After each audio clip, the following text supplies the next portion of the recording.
All right, welcome to the Bitcoin versus the Banks podcast. I'm your host, Milan, and I'm joined by a guest who can actually pronounce my name correctly, so I appreciate that. He's an author of a very amazing book called The Price of Tomorrow, and his name is Jeff Booth. How are you, Jeff? Great, Milan. Thanks for having me. Oh, honestly, it's a pleasure. I've had a chance to speak to some really cool people. Some of your buddies, actually. I had Greg Foss on the show recently, James Lavish. Um, I put it out on Twitter yesterday just how amazing this community actually is. I reached out to people really through Twitter, and it's just incredible how many folks will get back to you, want to share their knowledge, their experiences, do it on an interview like this, and yet don't expect anything in return. So the fact that this sort of community exists is incredible, and honestly, it kind of touches you in ways.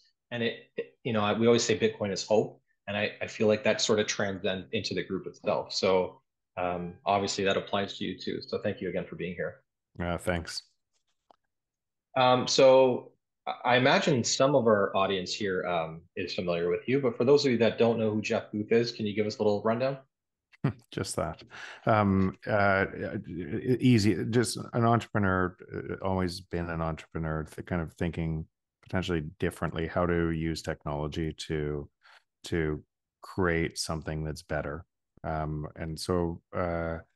then I kind of that path led me to thinking about why generally prices weren't falling because technology was embedded in everything, which led me to write a book called The Price of Tomorrow, which laid out the case for what's happening in a transition between the economic system that we are in, or most people are measuring the world by, to the economic system we're moving to, and what that would look like. Awesome. I did find that your book helped me in many ways. I actually read it more than once. First time I was a little bit confused and has nothing to do with your writing. That's just me probably losing myself in the weeds. In fact, I find your book is actually really well written. It's concise and it isn't a hard text to get through. One of the books in the space that people often recommend is The Sovereign Individual. Great book, but so dense. And for me, very sluggish to get through. Whereas with yours, for me, I think the harder thing was really just wrapping my head around what deflation is. I think in part because people just don't talk about it. We hear the word inflation. Deflation is sort of this like alien foreign concept to us. But honestly, helped me very much in understanding sort of like where we're headed and like how it is that we can possibly work through this thing. So in your own words, like how would you define the word deflation? Well, I'm going to first kind of deal with why the first time on the read might have been hard for you, and kind of the second or third time it started to dawn on you. And that's, by the way, that's pretty typical for most people. I was on a Peter McCormick podcast recently where where we were talking, and he said this is the first time in 4 interviews with you and reading your book multiple times that it finally really clicked what you're talking about. And why that is because I'm looking from a different paradigm than the rest of the world is looking through. I'm looking from a new paradigm and what could be. And when you've been conditioned your whole life to believe in something, unwinding that conditioning in your mind is really hard. We want to reinforce our own beliefs. We look for areas, we look for other confirmational areas that reconfirm what we believe in. So if you believe that inflation is required for a productive economy, and you've been taught it through school, and you've been taught 2% inflation is the right number, it's really rare for you to ever question why that might be completely untrue and just an arbitrary thing that people just made up to allow for a system to continue. So what is deflation? Quite simply, general prices coming down. Why would and you'd have to ask yourself, why would that be a bad thing for society? Because Right. that's what technology does. We have technology. That's what the free market does. We try to find things to be able to fix and bring people more value. And when they use those things that entrepreneurs create more value for, prices should fall naturally as a result. And when you automate those things and you put them on technology rails that are moving exponentially, then those things should be bringing down price declines everywhere across all prices. But we measure from a system, from inflation. So we see things like, we think televisions are coming down, and we buy a television, and it gets better, bigger, more picture clarity every year, and we don't defer that purchase. Our phone, every year we get it provides us more service. We don't defer that. Nobody says, I'm going to wait until 3 years from now to get the new phone, right? They buy it when they need it. And so we see things, some of the things falling in price and other things rising. And we can't understand that all things are supposed to fall in price. Energy is supposed to fall in price. Houses are supposed to fall in price as prices fall to the marginal cost of production. And in economics, it's well known that prices fall to the marginal cost of production. We also know that we have exponentially increasing productivity through technology.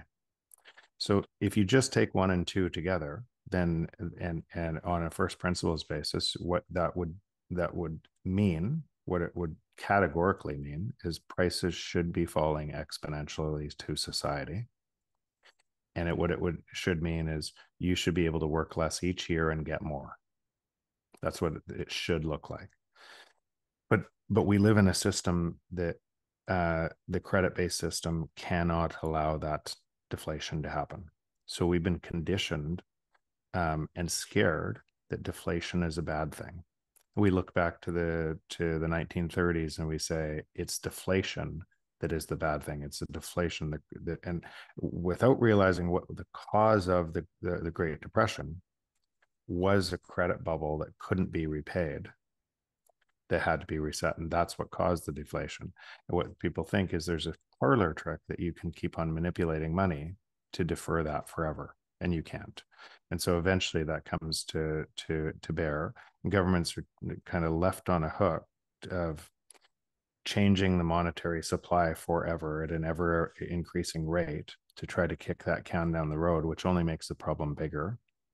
And let's go into why. Because today there's $400 trillion of insolvent debt in the world. When I wrote my book, there was $250 trillion of insolvent debt. And so that was only 4.5 years ago when I wrote the book, and those numbers came from, it had maybe looking back 1 year. So let's call it 5 years ago for those numbers. Now there's $400 trillion of insolvent debt. And why is that happening? It's because you have an exponential pattern trying to reduce prices against an exponential against less and less things being able to be pushed up in price. So use this Zoom we're on right now, which is free or almost free if you pay for a service, and use that. Before, we would have had to fly to each other and pay money into the economy and to set up a studio and then advertise your show to everybody to be able to see. Now this show can touch millions of people just by, and all of that content, all of that is extra ideas are spread broadly that explode on the market, and they're free, and prices fall as a result. Where are the taxes? Where's the revenue created from that to pay back the debt that's already insolvent? And so there's less and less things all the time. And so what you have to do is to resort to monetary, essentially, tricks that change the denominator of money to be able to pretend that can be repaid. And that monetary easing has massive consequences to society. It divides society, because if you have the assets, say housing, it doesn't fall as much as the real value of your money. So inflation is wage deflation. It's the same thing. So what it means is anybody we'll get it to Bitcoin later, but anybody who is measuring their system, or measuring the system from the system, whether you have wages, investments, anything in that system, is losing money at some rate to be able to pay for $400 trillion of insolvent debt. and your choice, how much time you have in the system, if it's all in wages, if it's all in savings, if it's all in cash, then essentially you're choosing to pay back $400 trillion of insolvent debt. You're spending Wow. more of your time doing that. And so what you see is people working harder and harder and falling further and further behind and getting madder and madder and voting for governments that divide you by saying it's those people's fault and it's those people's fault. And all of it, all of the people, all of the nonsense is just a mathematical constant in that the money has to be manipulated to keep the debt solvent. And so they'll have so anybody in that system will have you believe that inflation is required for a productive economy. Instead, and it isn't. It's nobody asks the question, why is theft and money required for a productive economy? It's ludicrous, but it is required for a credit-based economy or a debt-based economy. Because if you allow that inflation rate to stop and move into deflation, the debt resets. So who has the debt? If the governments have the debt and the big corporations have the debt, then that gets reset. Why do you think it continues to be manipulated and bailed out? That's why it looks like that. One of the questions I had for Greg Foss was actually, do you believe that inflation is necessary for a growing economy? And at first he was going to say no, and then he said, well, in the system that we're currently under, it absolutely is a necessity, which makes sense, and that totally falls in line with everything you just said. One of the things that you mentioned, I just wanted to touch on. You said inflation is deflation in wages, correct? Yeah, inflation is deflation in wages. It's the opposite side of the coin. And just to clarify, So, does that mean like what so you're referring to is your real wages are going down. A 4,000 in 1933, at the height of the Great Depression, a $4,000 wage was in the U.S. was an average wage in the U.S. That average wage today in the U.S. would have to be 95,000 U.S. to be inflation adjusted to that. The average wage in the US is not 95K. So in other words, at the worst time in history, in the worst time in kind of what everybody's worried about in Great Depression, your wages are not, most people's wages haven't kept up to the worst time. right. Absolutely. And it's the retirees that are, I think, particularly worried about this, or at least they should be, because they're not going to be earning any more money. Yet, costs are going up. They're going to continue to go up. And as you said, this is an exponential thing. So I think I actually mentioned on the show, like my mother's retired, and it's her that I worry about the most at this point. Yes, I worry about what the future looks like for myself and for my kids. My hope, and my prediction, if you will, is that the Bitcoin I own is sort of my protection, my lifeboat moving forward. But even my mother, who is stacking some stats, she hasn't purchased that much, and I do worry about it because she doesn't have that much money saved up, and things are only going to get tougher. Yeah, and Um, if you think it's bad now, the pensions are mostly insolvent too. And so when I'm talking about the debt, I'm not talking about the unfunded liabilities and the entitlement spending that people rely on for their livelihood. And so when those get reset along with everything else, whether it's in real terms, they're worth less, and people are their costs are going up way faster than their wages or their pension or the pensions. That's what I'm talking about. And when people hit that point, it's easier to believe in a person than a system problem. It's easier to believe some radical person says it's that person's fault, and you'll elect that person. But if just imagine a general electorate that you said, "Hey, I have a great idea.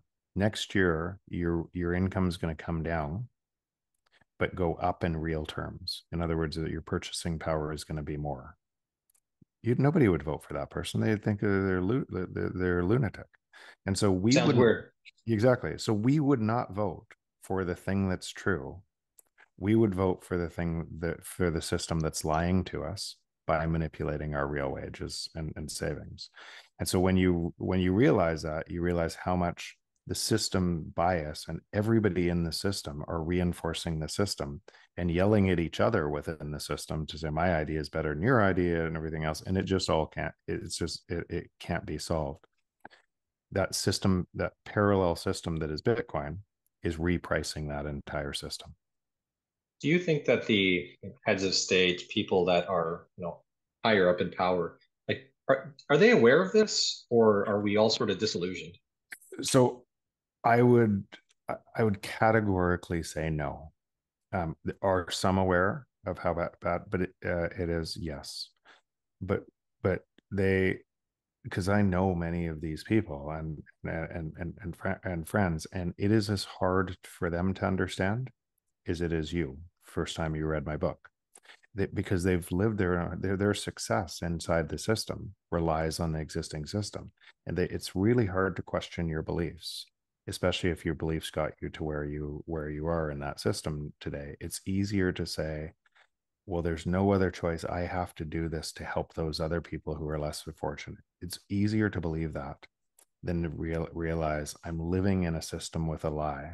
And so whether they know it or not, or don't want to investigate the truth for the truth's sake, it's still true. That, but most, I would say, it's not in the Bitcoin community. What you'll find is, as soon as you understand this at a depth, you believe everybody else understands it. Right. And just think about this. Like when you talk to friends, they are so far away from understanding it. And when you start to, then that same misunderstanding goes up to the highest levels of governance. And it's because if you just think any company is made up of people, any government is made up of people, it's just people, and with different incentives. And it's easier to believe what you want to, what reinforces your belief set than not. Same reason you said my book was hard the first time, And because I your think belief that's set why was different. I get excited whenever I get a chance to talk to a fellow Bitcoiner, because if I'm talking to just a sort of a regular person, if you will, I feel like I'm the wacko. I try to share my beliefs, because I've come to some of these realizations, and in part thanks to you. Um, but you have these discussions, and you can't really even go that deep into it, because at some point the conversation comes to a halt because you're seen as the weirdo, you get ostracized. So I try not to have too many of these conversations anymore unless I find like-minded people. So Milan, funny that you say this, because so for the longest time and still today, I try to disprove my hypothesis rather than prove it. Because if everybody else does what I just said, then it's like then I must be fallible to that same thing as well, right? So so I'm constantly looking for evidence against my beliefs and to disprove my hypothesis, including in Bitcoin, and such. But what you I just want to tie into, and that's actually why Bitcoin is such an asymmetric bet, as well, is um, change, phase transition or change like this only comes from the outside.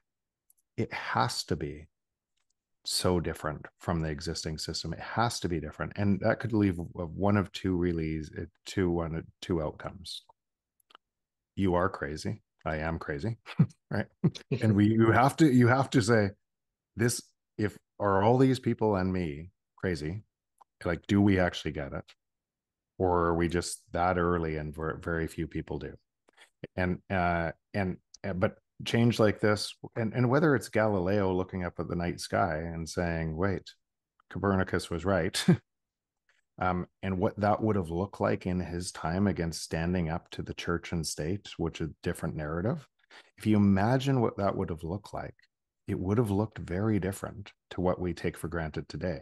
But change always comes from the outside, like that, and that's no different in Bitcoin. And that's what's kind of, I would say, polarizing and enlightening, because once you understand it and you're that deep, for me, I just said, if this is what I think it is, then if it is the first time in human history that we have decentralization and security together, and if that held throughout time, then my thesis about allowing deflation to happen would be seen by that system, and it would change everything in the future that we took for granted in the past. And all the history books that carry the information about who won, what lost, what works, capitalism, communism, all these names of systems that we designed for a different past would look different going forward. And it super fascinating, super interesting to look at what that would look like. Yeah, absolutely. I had a conversation with Tomer Strolight, and for the most part, actually, our conversation was pretty sort of bleak, depressing. But the sort of takeaway from that was that like Bitcoin is this thing that, like you say, it's the sort of alternative system. I think you call it a bridge sometimes, right? We can Yeah, sort of a use that bridge bridge to to the other cross the other side. Yeah. side.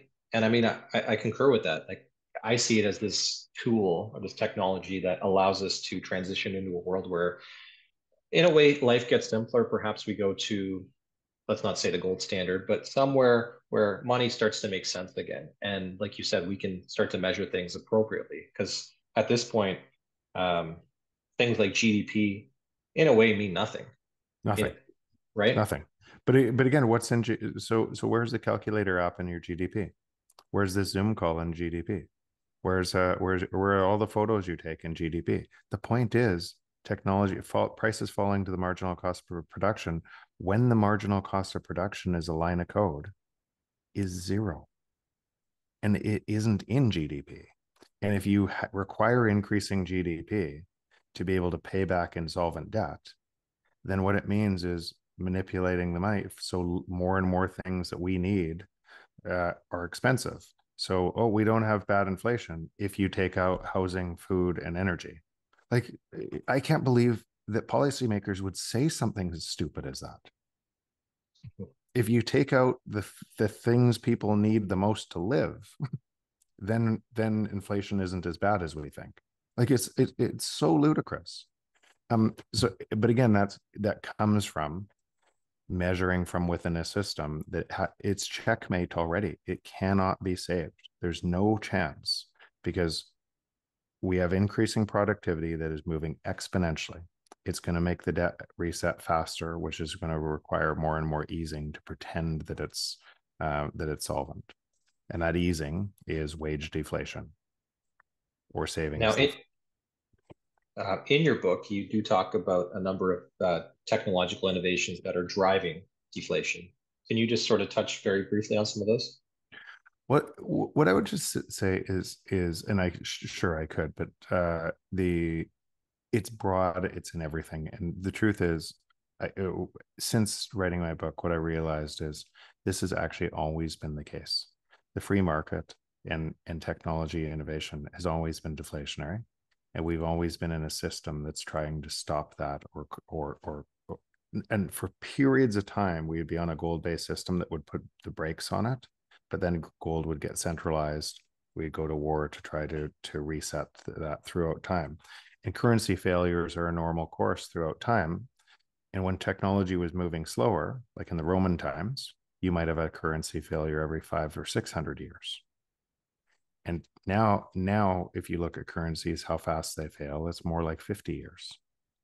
And that's going to get faster and faster and faster because technology and the free market want to push down prices. And if you try to stop that, it means stopping the thing that's natural in our world. It's the free market will continue to move. That's why Bitcoin exists. It's why the people create a free market there. If it's not available here, it's going to create an opportunity that people are going to race over to this new system. And measuring the world by the new system with a fixed denominator means prices are falling forever. So here's what you just said in a different way. When you meet Bitcoiners and they're all feel like you start at a level of high integrity, kind of love, versus what you see with what's happening in the rest of the world. Your general fear is what's happening in the rest of the world, and what's happening is you're giving that energy. But the people you're meeting and spending time with over in Bitcoin, how you're seeing house prices fall in Bitcoin and energy prices fall in Bitcoin and all prices falling in Bitcoin, just at different rates. what you're already living in the future. William Gibson's quote that future it's just not evenly distributed. Um, you're living in the future of truth, hope, and abundance. And when I say the bridge to the other side, and what you're seeing is more and more of the people that are living in that future, and why people are giving of their time, and what that's what human interaction looks like in that future. It's actually really easy to see. It's already here for us. And what we're concerned about with the people that aren't living in that future yet, and we're worried about them, is what's happening. That's really cool. That's a great way to put it. I never sort of thought about it that way. Slowly creeping in. Increasingly, we see AI, chat GPT, things like that. That's obviously going to be a major sort of proponent towards this deflationary movement. So how quickly might this all sort of unravel? So it's going to unravel in different ways in different regions around the world, and it's not going to be.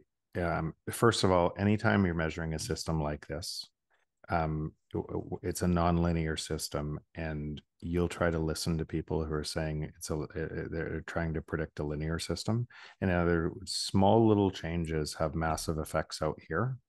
And anybody who says they can predict with exact timing what that looks like is full of themselves. There's no way you can generally the trend and what's going to happen, but you can't predict the events that are going to unfold on all of these different events from the existing system. If you're measuring in existing dollars, you will see increasing division. You'll see increasing centralization. You'll see increasing loss of individual rights and freedoms. And you will likely believe that your side of that is the right side, and the other person's side that you're looking at, how could they think that? And they'll think the same of you, because you're reinforcing that whole thing, and the algorithms are reinforcing that, and you're just driving control up to the top, the who's closest to the money supply. And that game will be played country over country over country, and it is going to try to divide countries, citizens in countries against other countries, and the looks, and it's going to get worse and worse and worse. If you're measuring in the new system in Bitcoin, and by the way, and in that your real wages are going down, and nothing will protect you. And houses eventually, like if you think houses, okay, I could store my wealth in houses, like that's worked for the last 30 years of declining interest rates.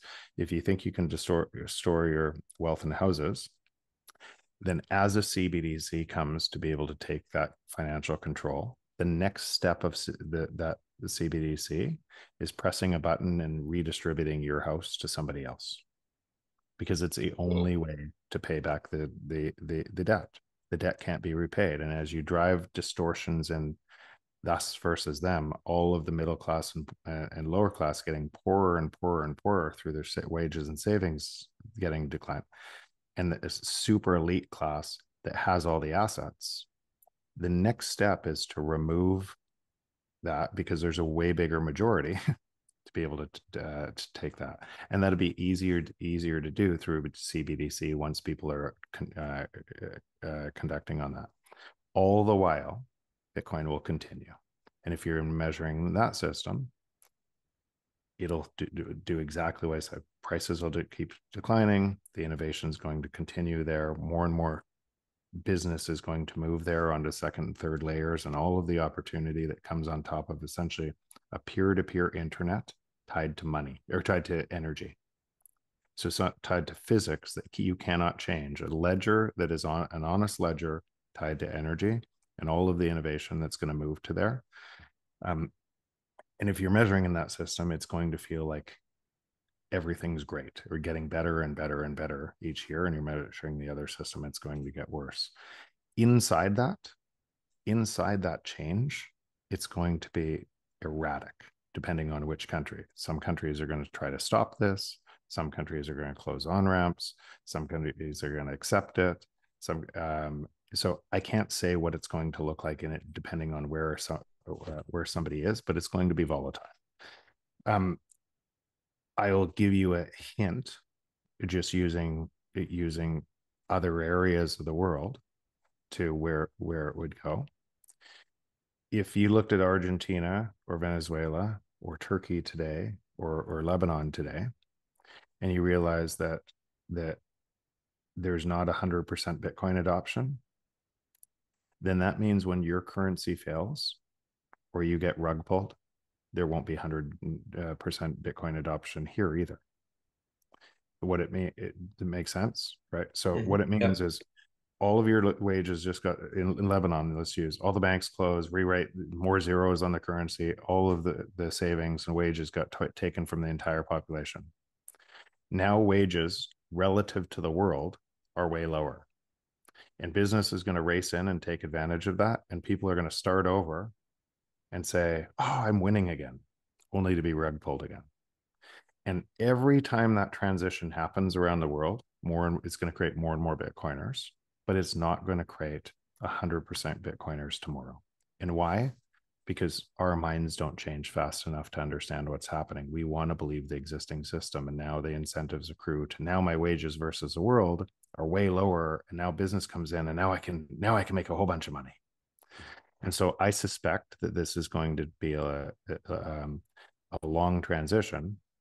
And when people think Bitcoin hypercoinization, which will happen, it doesn't matter because it's happening right now. It's happening for anybody who wants to live in that system is already living in that system. There's so much there that I want to sort of unpack or at least come back to in some way. I'm glad you brought up CBDCs. This is a pretty new show. We haven't talked about those at all. For anybody that doesn't know what a CBDC is, it stands for central bank digital currency. And you've got governments that are, I guess, all over the world that are either researching them or they're in development, and they're trying to launch a central bank issued currency. And my sort of two worries is if I own one, it'll get shut down.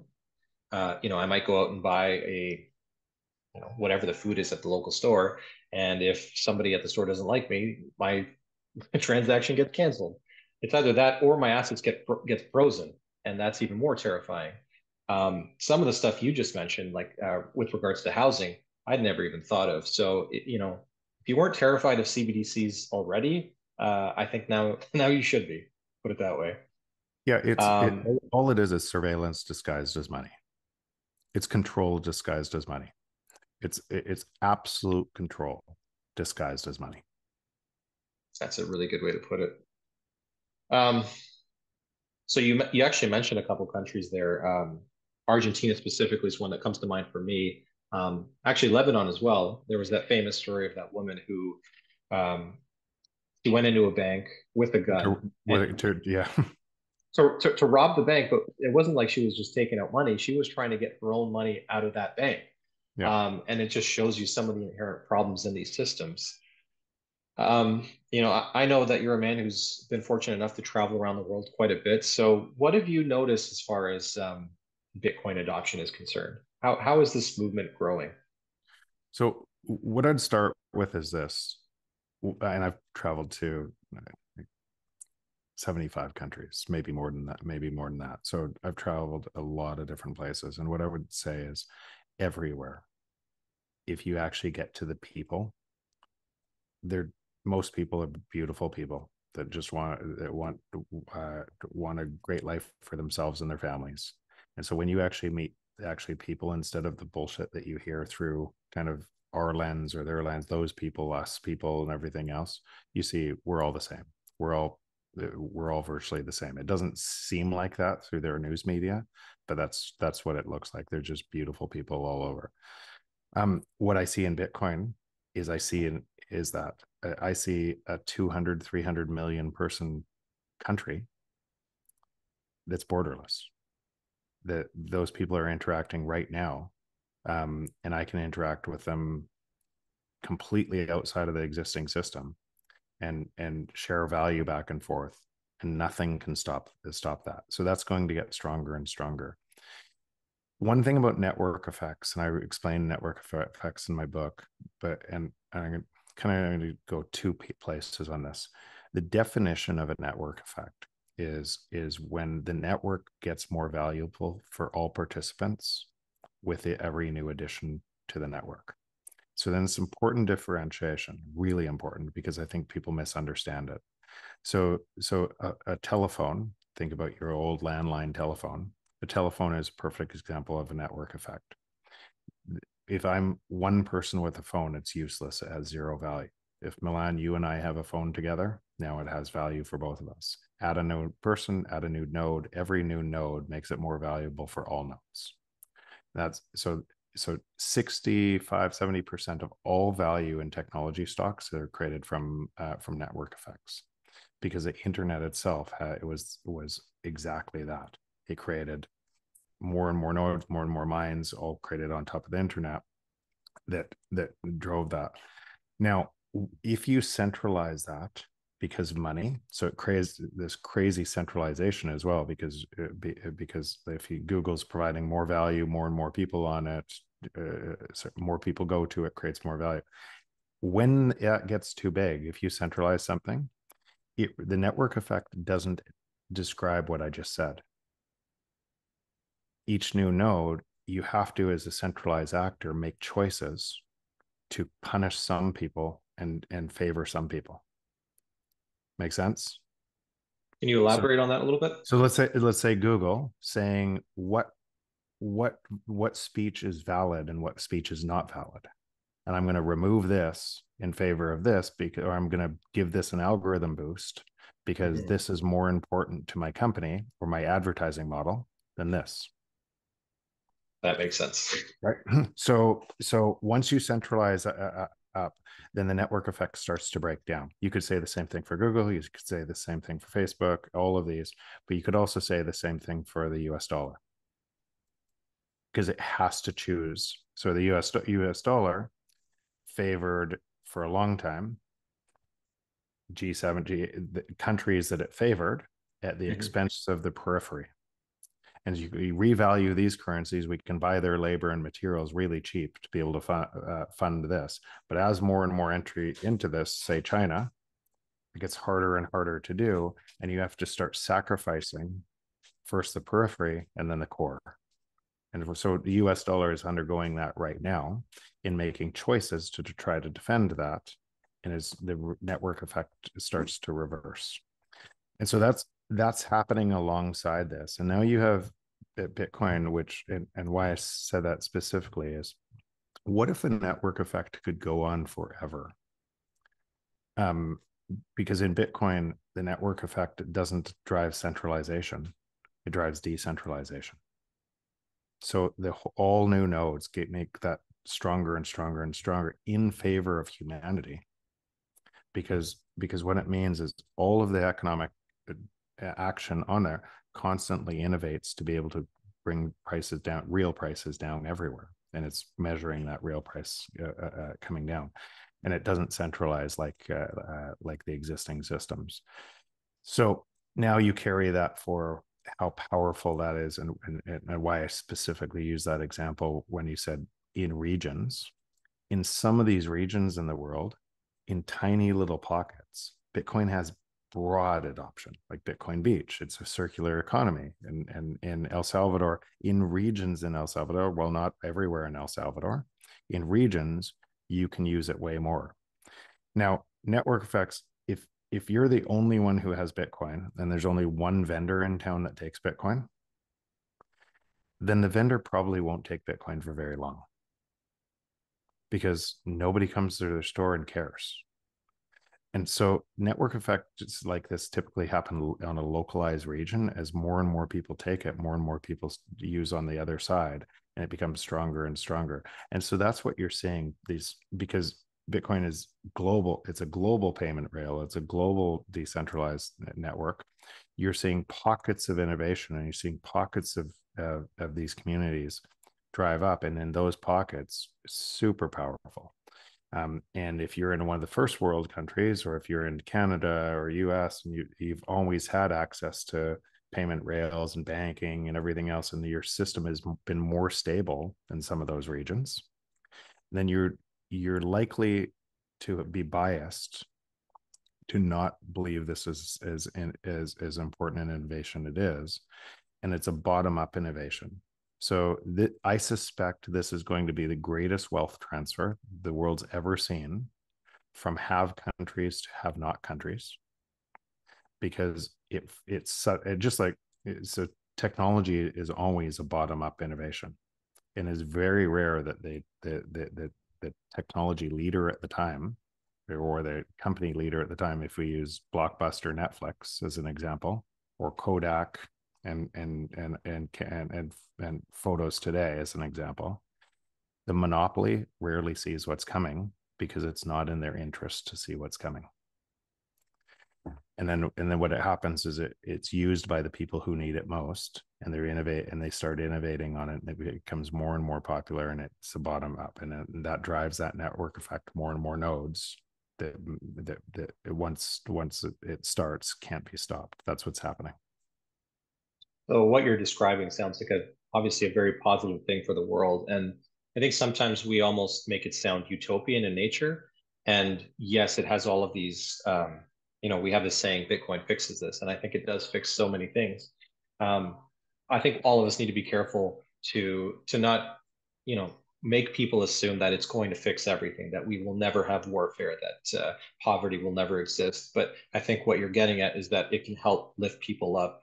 The economic division that we see, whether it's within a city or country to country, I think that divide shrinks, and I think we just get more equity across the board. Wouldn't you say? Yeah, that's exactly so. I'm probably further along. It fixes just about everything.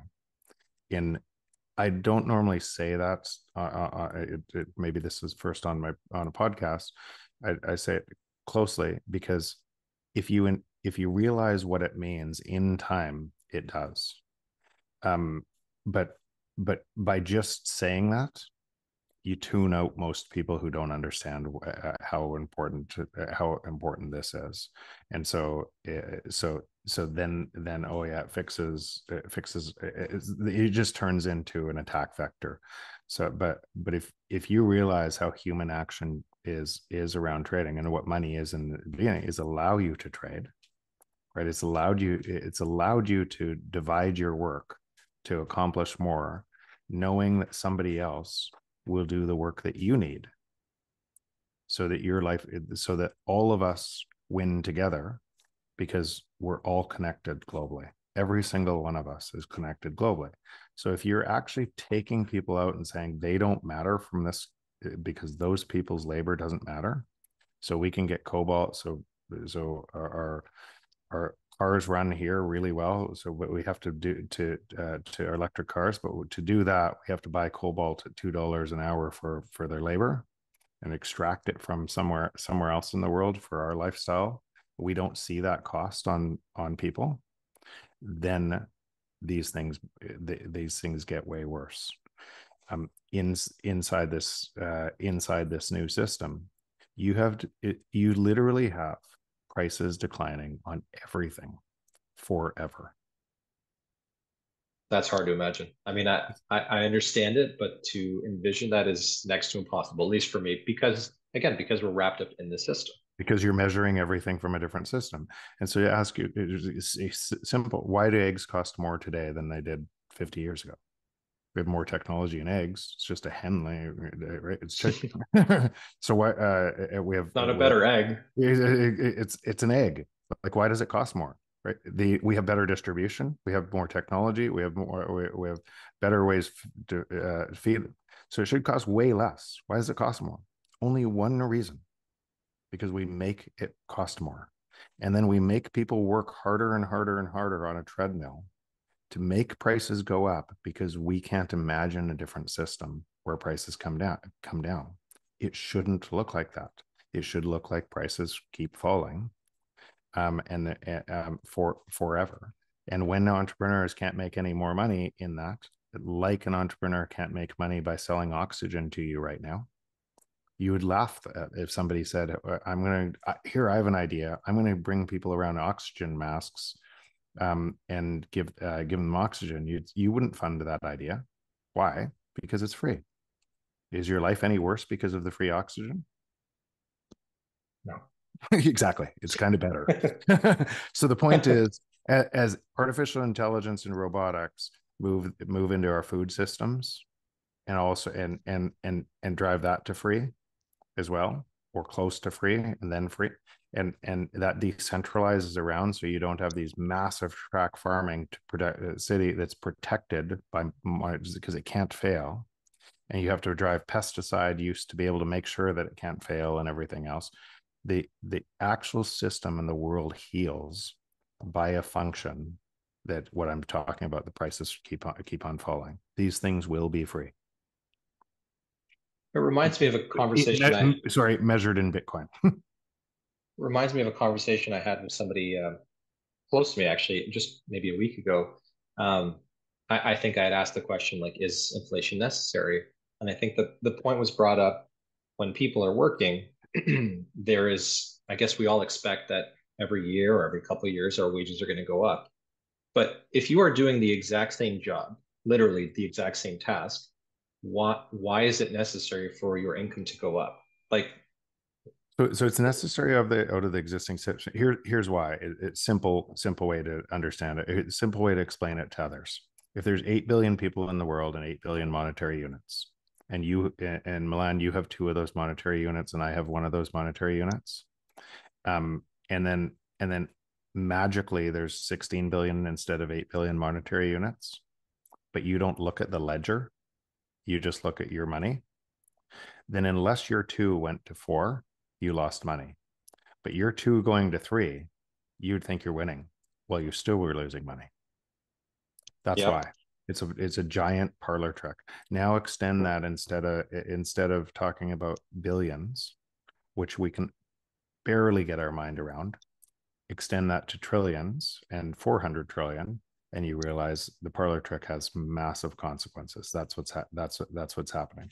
And so every single person measuring through that system is there's no way they could possibly do the economic calculation on every price. It's impossible. And so what's happening in the other system is it's doing it for them. It's so one system is losing money with volatility, Mhm. right? And one system is gaining value with volatility. They're mirror images.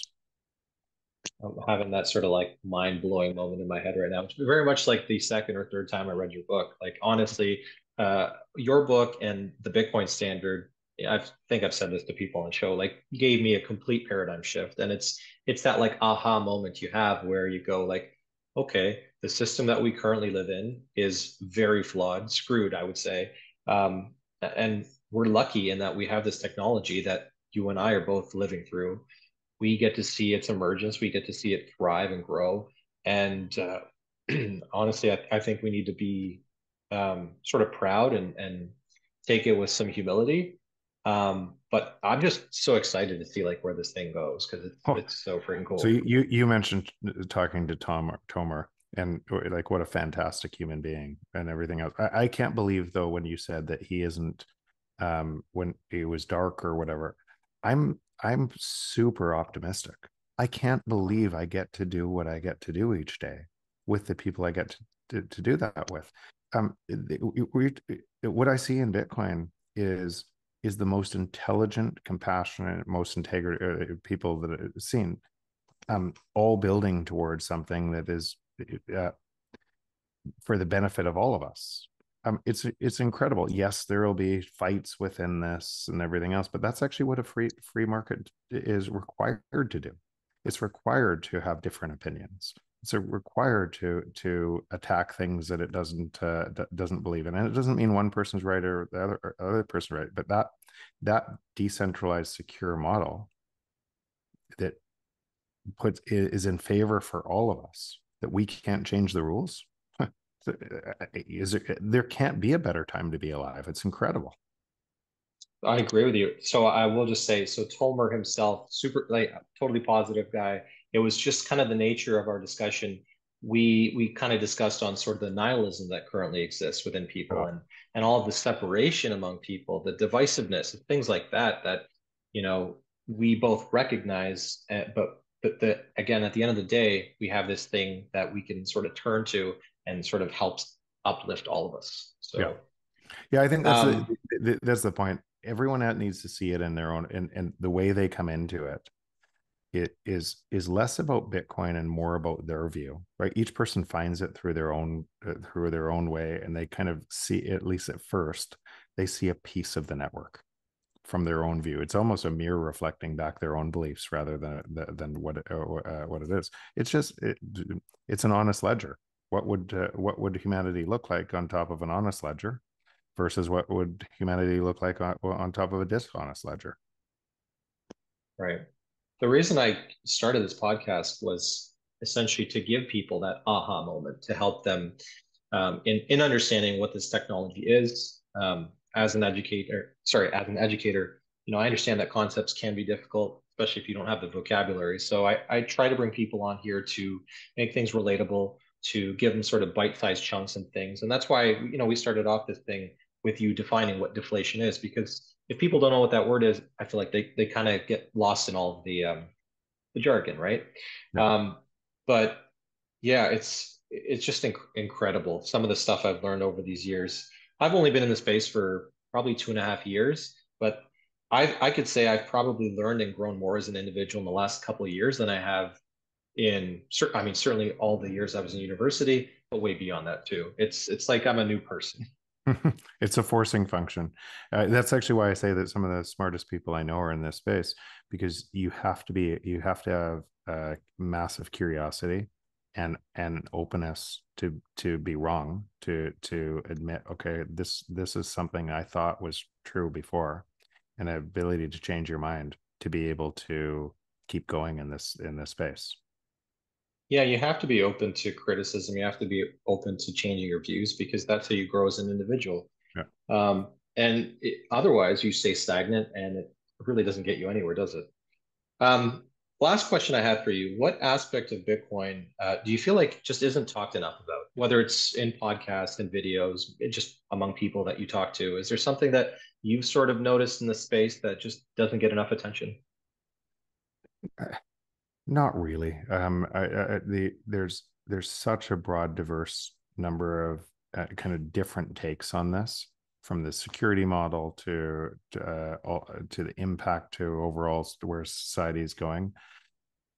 If I were to say something, it would be um, how few people actually understand this or have done the work to be able to understand this at the depth of where this takes us, and how it's so easy once you do, once you understand it, to almost create a polarization of against a group that doesn't, that in group out group bias.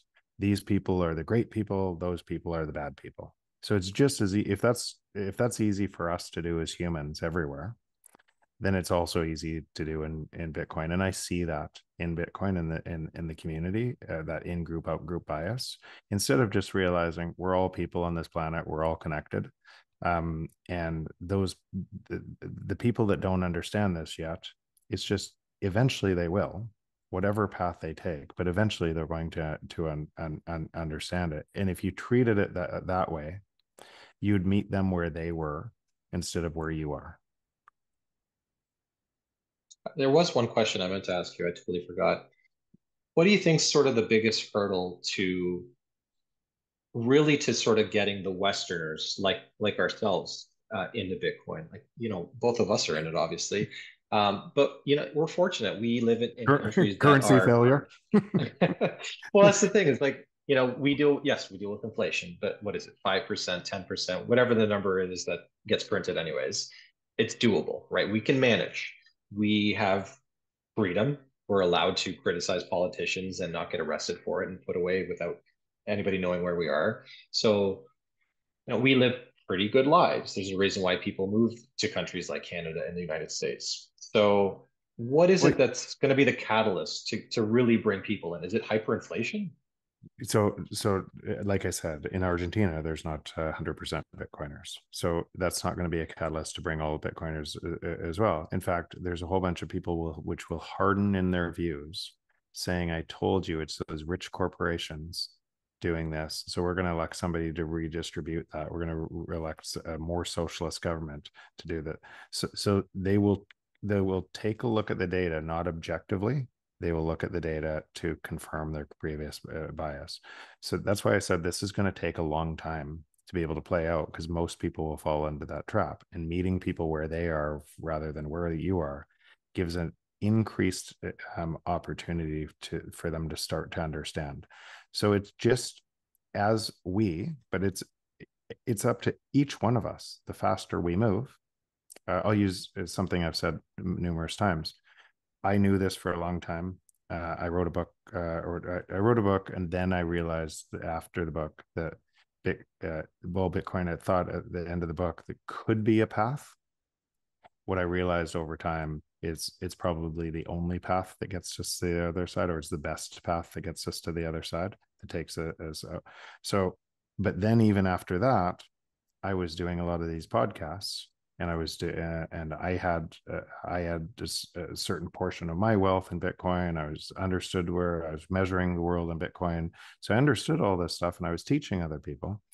But 95%, 95% of my time was on boards in the existing system and the existing financial system, and I was spending most of my time there. And I realized, I'm a hypocrite. Um, I'm talking about this, yet I'm not spending my most important resource, my time, activating it. So I changed that, and that's why we created Ego Death as Ego Death Capital, so I could invest on top of the best entrepreneurs and who's the people that are building the rails of adding value in a different way than just teaching, in embedding this into products that we'll use to be able to give value to our lives. And that and those products that we're going to use, and the what we're going to use on top of these rails, are going to bring way more people on than just telling people about it.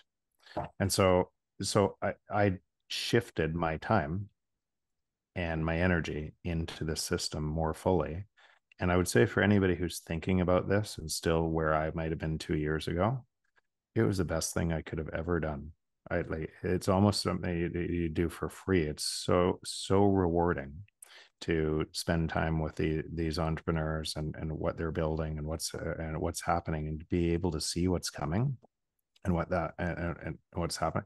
And now that's creating an ecosystem of more and more jobs and more opportunities and more value through what the free market is doing on top of the system. So it's massively rewarding. And I think now's a great time to be doing this. During the bull market, there's all of this hype, and people end up talking about just crypto more broadly. But it's hard to say kind of what stage we're in right now. I would say we're sort of like at the tail end of the bear market, but bear markets are when you see the real Bitcoiners, right? There's no more noise. It's pure signal. And if I keep hearing the same thing, right? It's the best time to be building. So yeah, I'm in complete agreement with you. That's partly why I chose to do this podcast when I did, because I knew that the people that I would reach out to are people that are going to give me like real honest answers that understand Bitcoin and really kind of what it stands for. Yeah. Yeah. Builders build. And remember, 1989 was the dawn of the internet as we know it, with HTTP. TCP/IP, which was developed by DARPA in the late 60s, would be the base layer of that. And if you think about that time difference before 1989, and then what happened, the iPhone was 2007, right? Think about what it took by the time that technology stack was able to be built on by entrepreneurs, and then what happened to be able to deliver value to society, and it exploded on top of that, and it got faster and faster and faster on top of that. That's what's happening right now. So Bitcoin is an example. So it makes perfect sense if Bitcoin, the security model of Bitcoin, it decentralized and secure, but it sacrificed transaction speed by being Bitcoin. So that means all you could do for 10 years, 9 years, is hold it and get rich in and do nothing. It just hold it. And then inside that, it would make perfect sense where a whole bunch of people were getting rich by just holding it. And a market said, wait, let's create the new, better Bitcoin and we'll get rich too. It makes perfect sense why all of this other nonsense emerged. And then once done, other people were trying to promote their things to be able to create all that noise. It also makes perfect sense why it all will go to zero, because decentralization and security was a feature. The slow transaction speed on layer one was a feature, not a bug. And but protocols develop in layers, and the next layer in Lightning opened up a wave of innovation that is just happening now. And then entrepreneurs are reaching in and saying, wait, now that it can do this and this and this, it creates a new wave of innovation. And we're really early in that, but tremendously exciting. Absolutely. Thank you so much for being here, Jeff. I want to give you an opportunity to kind of plug yourself a little bit here. So where can people find you? What do you want them to know about you? No need. The I would say the only important thing, say this on all the podcasts now, if you're looking for me, first look at jeffbooth.ca, and that's it's my website. And the reason I say that is there's just so many scammers that any if I'm on my Noster ID is there, my Twitter ID is there, and if it's not on that website, then it is not me. Okay, good to know. You want to leave us with one final thought? Any piece of advice? Got nothing. I appreciate the honesty. Yeah, thank you so much. This has been enlightening. Please do yourself a favor if you haven't read Jeff's book, Price of Tomorrow. Even if you have to read it twice, it will change the game, right? It's going to blow your mind. You're going to have that aha moment like I did, and you kind of see the world differently. It's like taking the pill in the Matrix. So thank you so much, Jeff. Thanks, Milan. You're welcome.